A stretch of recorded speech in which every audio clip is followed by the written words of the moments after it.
ఇదైతే part 2 continuation video అండి.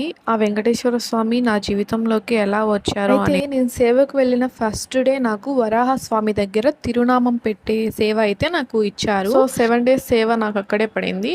అక్కడే చేసుకున్నాను. స్వామివారు వడ్డీ కాసుల వాడు కాబట్టి సో ఎక్స్ట్రాగా వడ్డీగా ఇంకొక సేవ చేశాను. అది కాజు కటింగ్ చేశాను. దాని తర్వాత నాకు టెంపుల్ డ్యూటీ పడింది. టెంపుల్ డ్యూటీలో ఏకాంత సేవ పడింది. అసలు నాకు ఏకాంత సేవ అంటే కూడా ఏందో తెలీదు.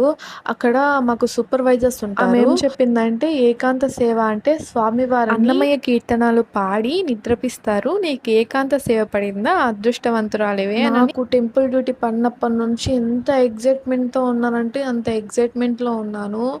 సన్నిధిలో వేస్తారా, వెండి వాకిల దగ్గర వేస్తారా అని చాలా భయపడుతున్నాను. సో మొత్తానికి అయితే రాత్రి 10:30 నుండి 2 గంటల వరకు స్వామివారి సన్నిధి సేవ చేసుకునే అదృష్టం అయితే నాకు దక్కింది. అప్పుడే అయితే మనల్ని సన్నిధి లోపలికి అయితే పంపించారు. చాలా అంటే చాలా ఇన్స్ట్రక్షన్స్ ఉంటాయి. ఎవరికైతే టెంపుల్ డ్యూటీ పడి ఉంటుందో వాళ్ళందరికీ ఒక ప్లేస్ని అలాట్ చేస్తుంటారు టెంపుల్ ఫ్రంట్ సైడ్. సో అక్కడికి వచ్చి అందరు కూర్చోవాలి. అక్కడ ఉన్న సెక్యూరిటీస్లో ఇద్దరు వచ్చేసి మనకు కొన్ని ఇన్స్ట్రక్షన్స్ అయితే చెప్తారు.